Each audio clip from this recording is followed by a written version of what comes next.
Hi, everybody. My name's Dan, and I'm the campus pastor of our TCC Clearfield location. But today I'm really happy to be with you to kind of wrap up the series that we've been in for the last few weeks called Set Apart.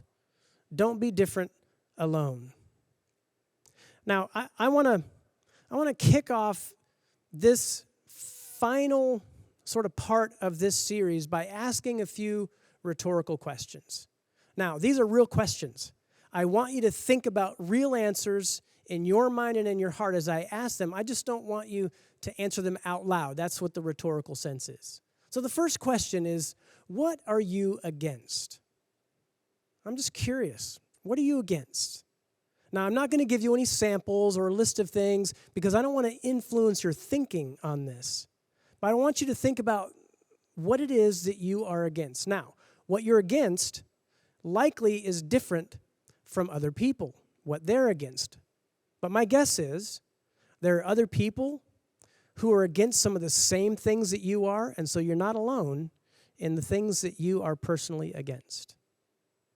So the second question, the second rhetorical question is, what are you for? Now, I'm sure there's a lot of things that you're for, and some of the things that you're for will make you different from some other people. But my suspicion is, I'm pretty sure that there's going to be other people that are for some of the same things that you're for, and so you're being different from some, but not alone. Now, my final rhetorical question is this: what makes you different? What sets you apart? What is it that makes you unique? Now, I'm sure the things that make you different from other people, maybe even a lot of other people. But some of the differences that you have from others, I'm pretty sure other people might experience or have some of those same characteristics or qualities. So you might not be really different alone. Let me see if I can explain. You see, I have this thing that I like to call a thinning hair sort of thing on top of my head. See? It's kind of thinning. And my thinning hair is quite a bit different from my two sons-in-law who both have very thick, full heads of hair. Now, their hair's not that long, but it's thick and robust. Now, here's what I'm pretty sure I know, that I'm not the only one who's different from my two sons-in-law who's dealing with male pattern baldness. Yeah, I'm not the only one. See, I'm different, but I'm not alone. And a couple of weeks ago, now remember, Ben, if you were with us a couple of weeks ago, told us about a really dumb argument that he had. And that actually made me think of a time that my wife and I had a really dumb argument. It was about 10 years ago. We had sold our house in town and bought a home with a small piece of property outside of town. We were really thrilled to be able to have 6.5 acres of space that we could enjoy and do different things with. And what we discovered, one of our favorite parts of this home and property, was in the backyard. The owners that we bought the house from had started a garden. Now, there was nothing growing in it at the time because it was wintertime.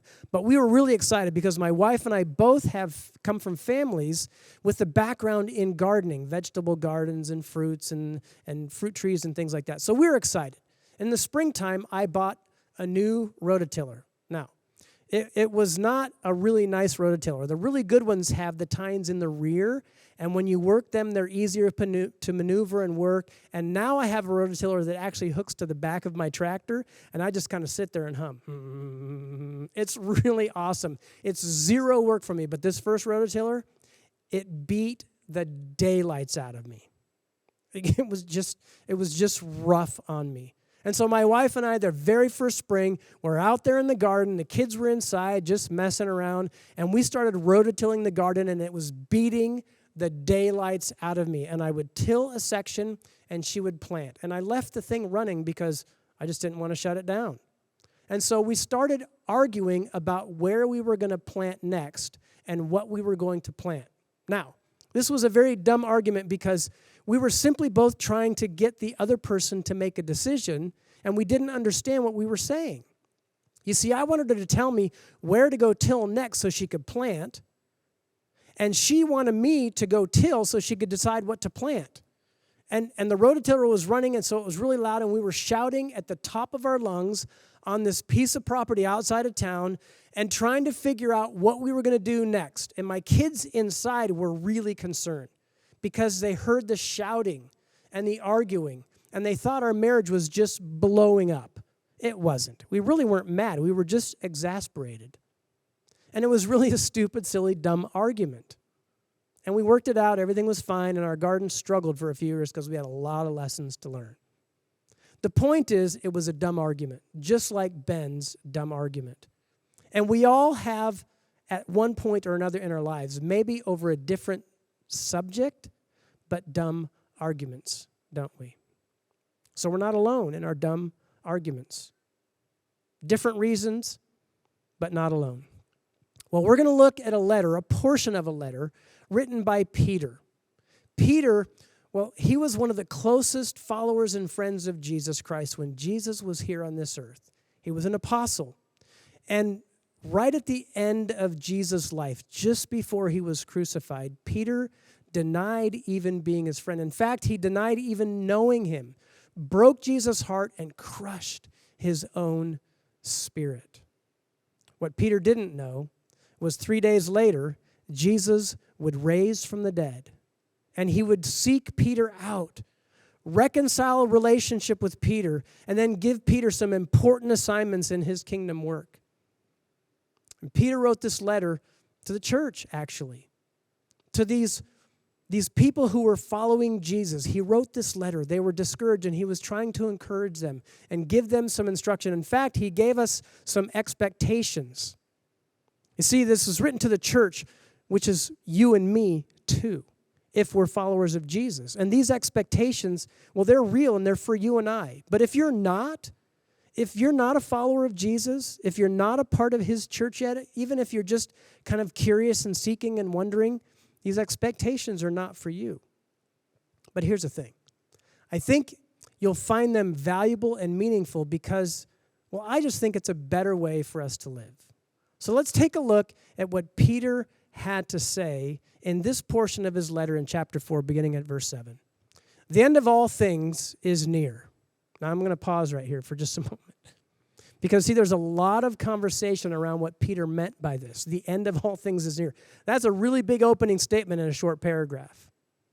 Some people think that Peter was talking about, well, the end of a relative peace in this season. See, the Christian church at this time was struggling because they were suffering a little bit, but it wasn't anything compared to what was going to follow shortly thereafter.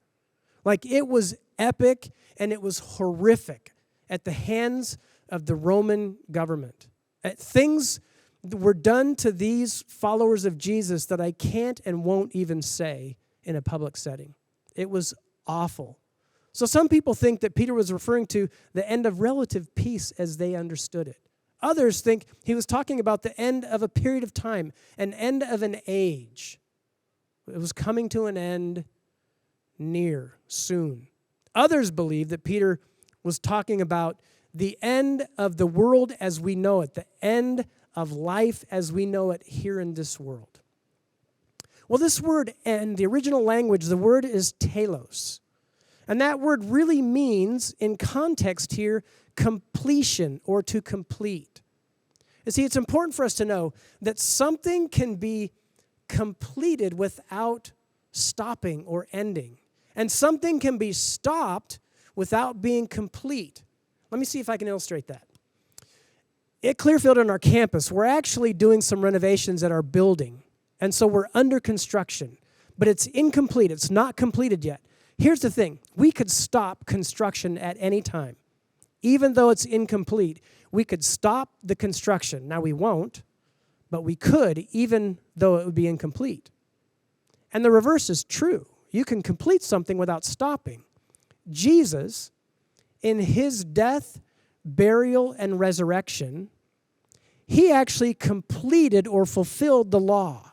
And yet, the law didn't stop. You see, it continues to remind us and point out our wrongdoing, our sin. So Jesus completed it even though it didn't stop.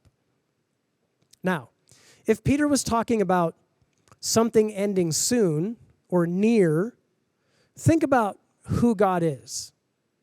You see, for God, he actually lives outside of time and space. So that term near really means nothing to him. We're told in his own word that for God, a day is like 1,000 years and 1,000 years is like a day. So time means nothing to him. So if Peter was referring to, say, the end of the world, the end of life as we know it, I want you to think of it this way. I want you to think about this. I did a little research for current events and current data and information. The end of this world as we know it happens every day for 178,000 people. 178,000 people. And I want you to really see this number. 178,000 people's lives end. Their world in this life ends every single day. That's the equivalent of the population of, I looked it up, of Vermont and Wyoming in a week's time. Gone. Population gone.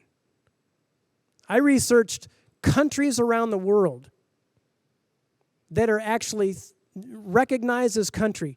The 19 smallest countries in our world, smallest populated countries in our world, at that rate, gone tomorrow.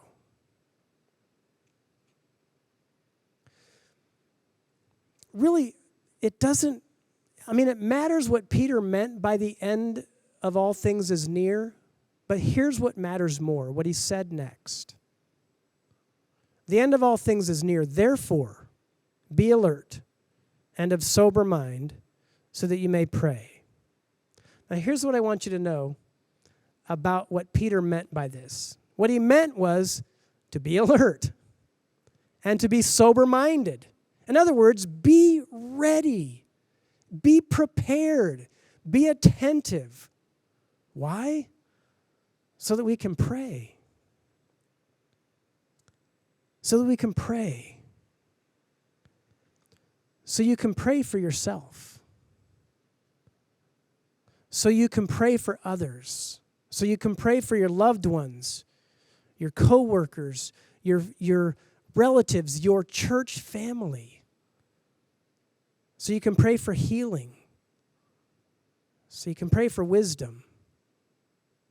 So you can ask God to meet your needs. Be attentive and alert so that you might pray.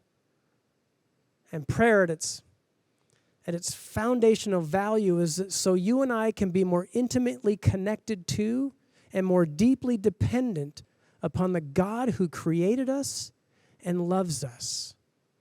Be alert and sober-minded so that you can pray. Now, if you want to know a little bit more about this thing we called prayer, we did a series not too long ago. It was a really great series, just a few short months ago, called Rooted. And you can actually find the entire series on our website at TCConline.tv. Or even more simply, you can text the word rooted to 833-709-0962. And you'll be sent a link.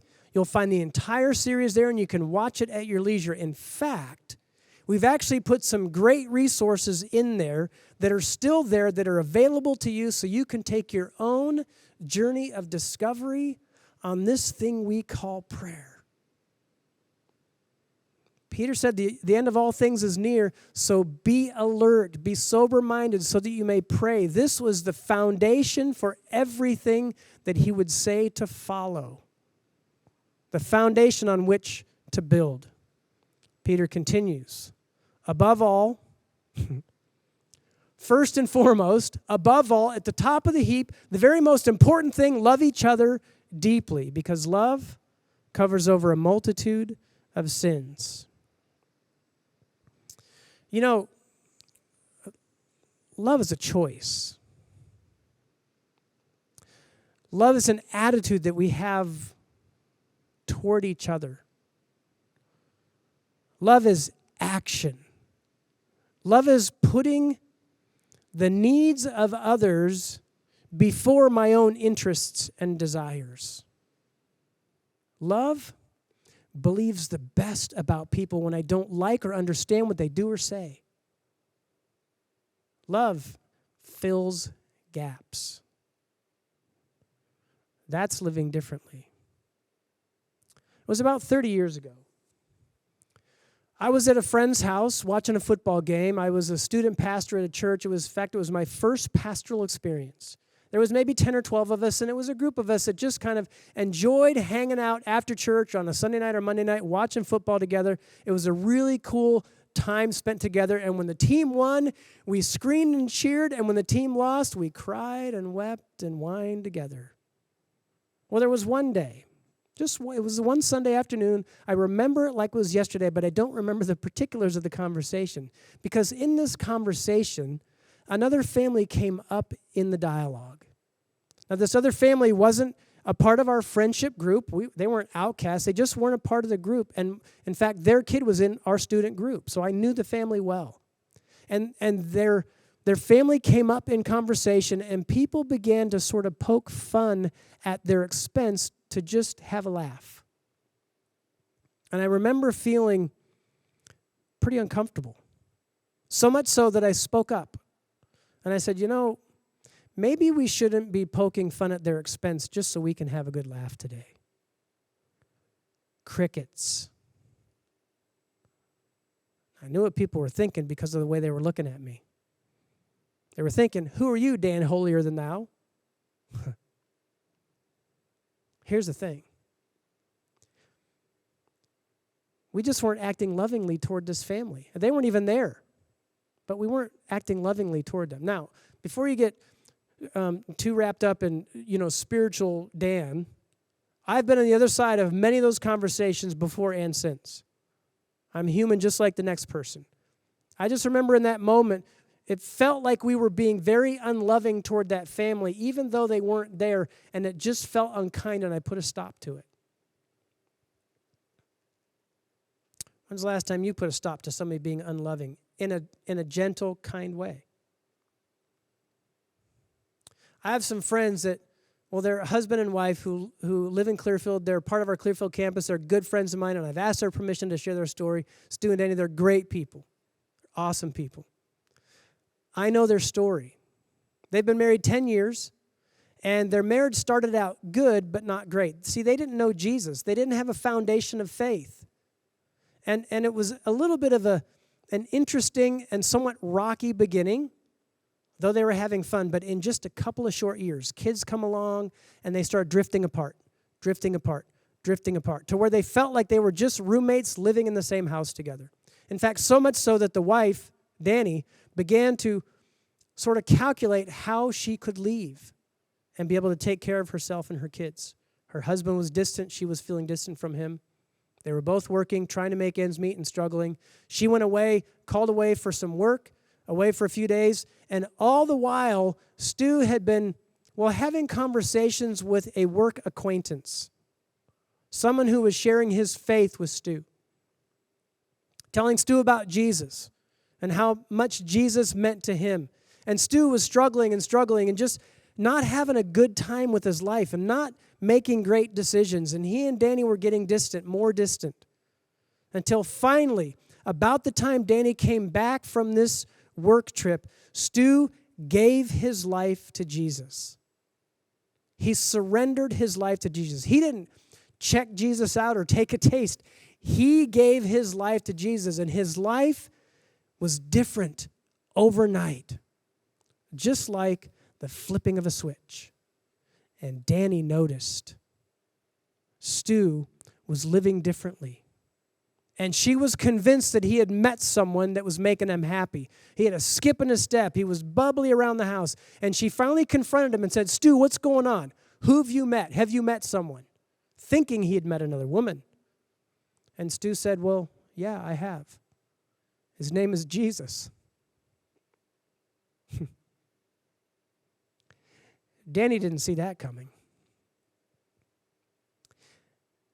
It rocked her world, and they immediately began to search for a church and found their way to TCC in Clearfield. They become very good friends. And guess what? Their marriage is strong, whole, and wonderful. They're living differently together, but they're not living differently alone because they live in community with others and serve in community with others.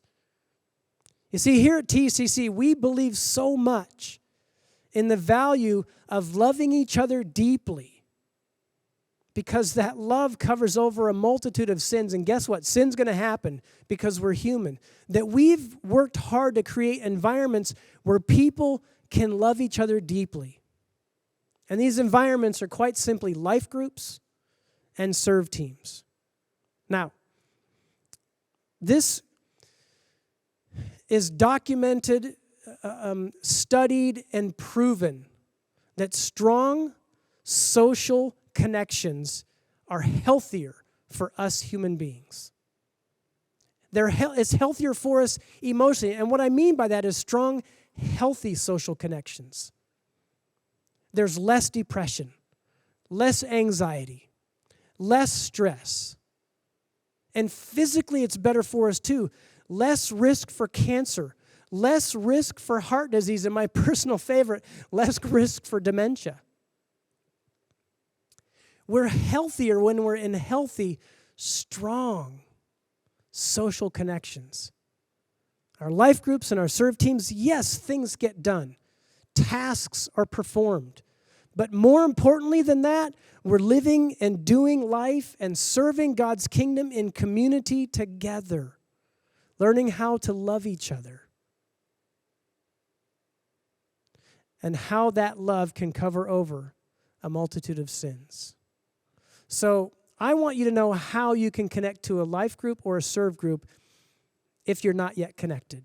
If you are, awesome, high five, we're really glad for that. But if you're not, here's how you can get connected.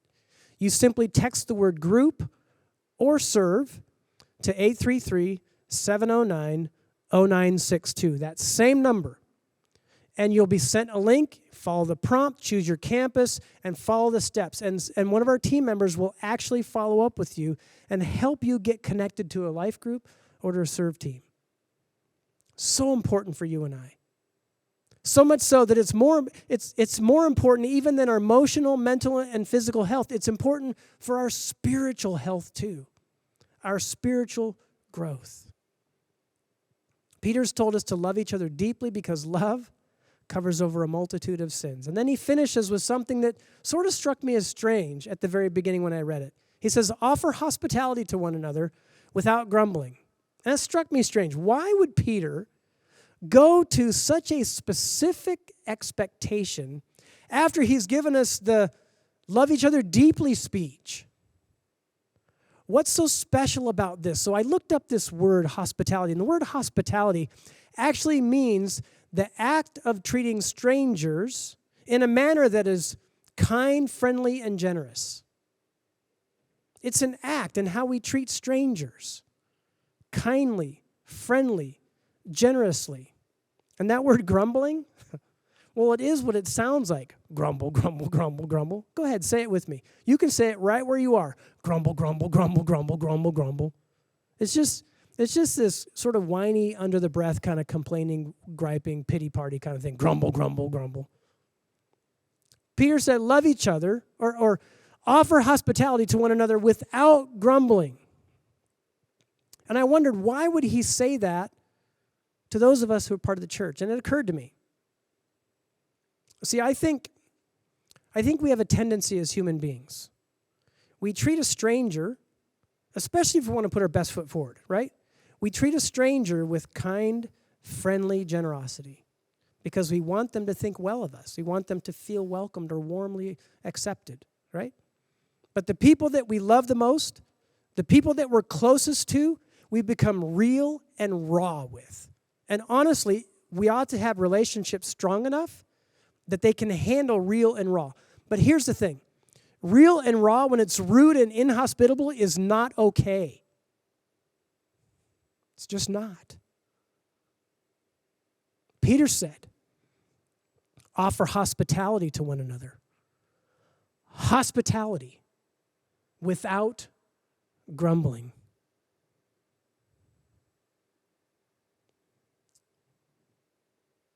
Some questions for you. I started with a few questions. I want to finish with a few questions. Why does it matter?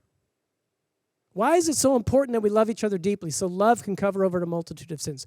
Why is it so important that we offer hospitality, that we treat one another as if we were strangers by being kind, friendly, and generous without grumbling? Why does that matter? I think Jesus made it abundantly clear when in the garden he was praying just before he was arrested, illegally tried, sentenced to death, and crucified. He prayed for his followers. And that included those who would believe in him because of their message, because of their story. That's you and me. If we're followers of Jesus, he prayed for us. What he prayed for? He prayed that we would be one just like he is one with the Father. Jesus prayed that we would be one, unified, so that the world would know and believe that he's exactly who he says he is, that he came from his Father to this world to be our Savior and our Lord. How we treat one another matters.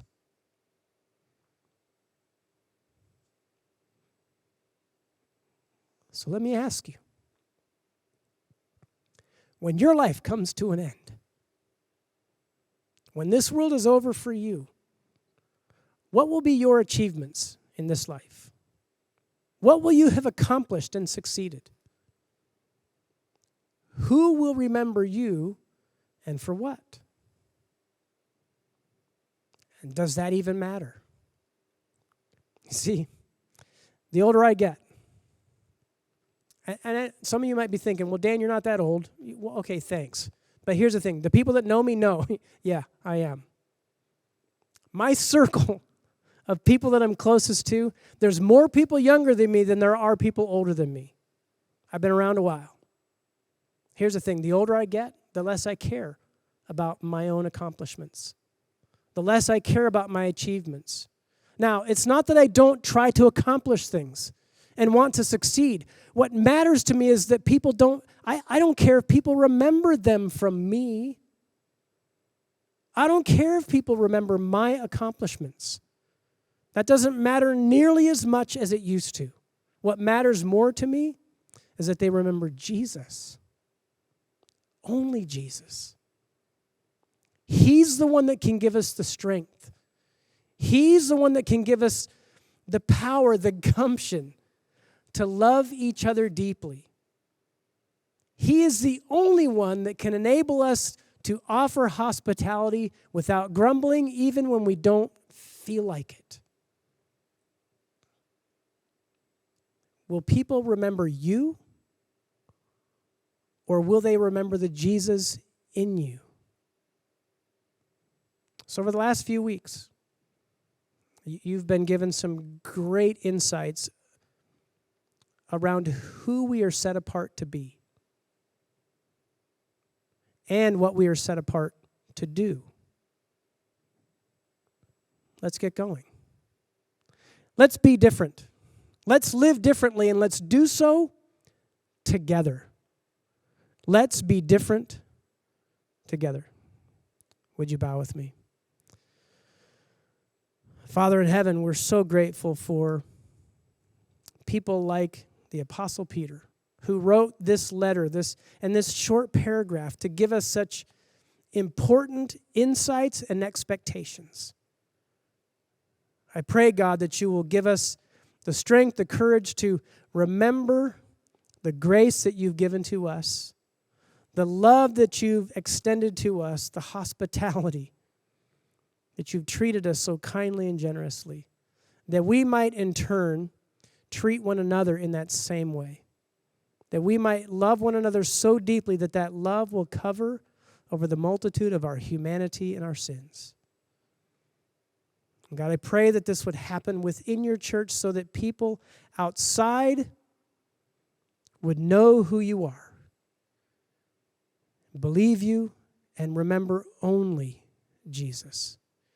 And we'll thank you for that in your name. Amen.